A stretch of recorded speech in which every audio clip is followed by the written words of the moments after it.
Okay, ಈಗ ನೀವು ನೋಡ್ತಾ ಇರುವಂತಹ ದೃಶ್ಯ ಇದೆಯಲ್ಲ, ಇದು ವಿಧಾನಸೌಧಕ್ಕೆ ಮಲ್ಲಿಕಾರ್ಜುನ್ ಖರ್ಗೆ ಅವರು ರಾಜ್ಯಸಭೆಗೆ ನಾಮಿನೇಷನ್ ಸಲ್ಲಿಸೋದಕ್ಕೆ ಬಂದಂತಹ ಸಂದರ್ಭದ ಚಿತ್ರಣ.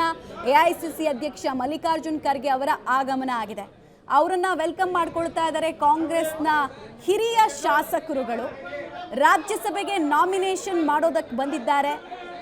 ಅವಿರೋಧವಾಗಿ ನಿರ್ವಿವಾದವಾಗಿ ಇವರ ಆಯ್ಕೆ ಆಗೋದು ನಿಶ್ಚಿತ. ಸಲೀಂ ಅಹಮದ್ ಅವ್ರನ್ನ ನೋಡಿದ್ವಿ ನಾವು.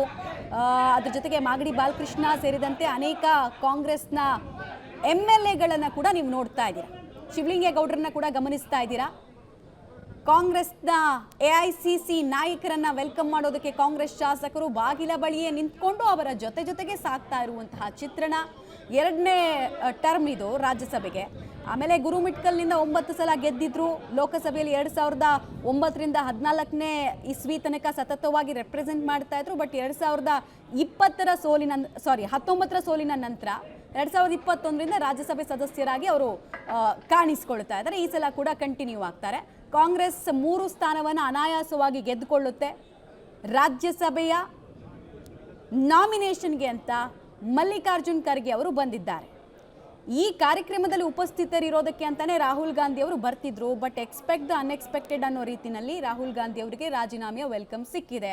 ಅದೇನೇ ಇರಲಿ, ಪ್ರಾಸೆಸ್ ಮುಂದುವರಿಲೇಬೇಕು ರಾಜ್ಯಸಭೆ ನಾಮಿನೇಷನ್ ವಿಚಾರದಲ್ಲಿ. ಸೊ ಅದು ಕಂಟಿನ್ಯೂ ಆಗ್ತಾ ಇದೆ. ಸೊ ಆ ಪ್ರೊಸೀಜರ್ ಅಲ್ಲಿ ರಾಜ್ಯಸಭೆ ಕ್ಯಾಂಡಿಡೇಟ್ ನಾಮಿನೇಷನ್ ಹಾಕ್ಬೇಕಾದ್ರೆ ಒಂದು ಪ್ರೊಸೀಜರ್ ಇರುತ್ತೆ. ಸಮಯ ಸಿಕ್ಕಿದ್ರೆ ಹೇಳ್ತೀವಿ ಅದ್ರ ಬಗ್ಗೆ. ವಿಧಾನಸೌಧಕ್ಕೆ ಮಲ್ಲಿಕಾರ್ಜುನ್ ಖರ್ಗೆ ಅವರ ಆಗಮನ ಆಗಿದೆ. ಮಲ್ಲಿಕಾರ್ಜುನ್ ಖರ್ಗೆ ಅವರು ರಾಜ್ಯಸಭೆ ಚುನಾವಣೆಗೆ ನಾಮಪತ್ರವನ್ನ ಸಲ್ಲಿಕೆ ಮಾಡೋದಕ್ಕೆ ಬಂದಿದ್ದಾರೆ. ಕೆಲವೇ ಕ್ಷಣಗಳಲ್ಲಿ ನಾಮಪತ್ರ ಸಲ್ಲಿಕೆ ಕೂಡ ಮಾಡ್ತಾರೆ.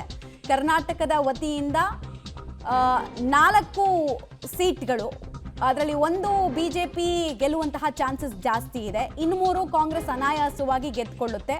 ಆಲ್ರೆಡಿ ತಮ್ಮವರು ಯಾರು ಅನ್ನೋದನ್ನ ಘೋಷಿಸಿ ಆಗಿದೆ. ಮನ್ಸೂರ್ ಅಲಿ ಖಾನ್, ಮಲ್ಲಿಕಾರ್ಜುನ್ ಖರ್ಗೆ ಮತ್ತು ಪವನ್ ಖೇರಾ 3 ಜನ ಕಾಂಗ್ರೆಸ್ನ ಕರ್ನಾಟಕದಿಂದ ಗೆದ್ದು ಹೋಗೋದಕ್ಕೆ ಬಯಸಿದ್ದಾರೆ. ಮಲ್ಲಿಕಾರ್ಜುನ್ ಖರ್ಗೆ ನಮ್ಮವರು, ಕರ್ನಾಟಕದವರು. ಬಟ್ ಈ ಪವನ್ ಖೇರಾ ದೆಹಲಿಯಲ್ಲಿ ಕಾಂಗ್ರೆಸ್ನ ಮೀಡಿಯಾ ಚಟುವಟಿಕೆಗಳನ್ನ ಗಮನಿಸ್ತಾ ಇದ್ದವರು. ಓಕೆ,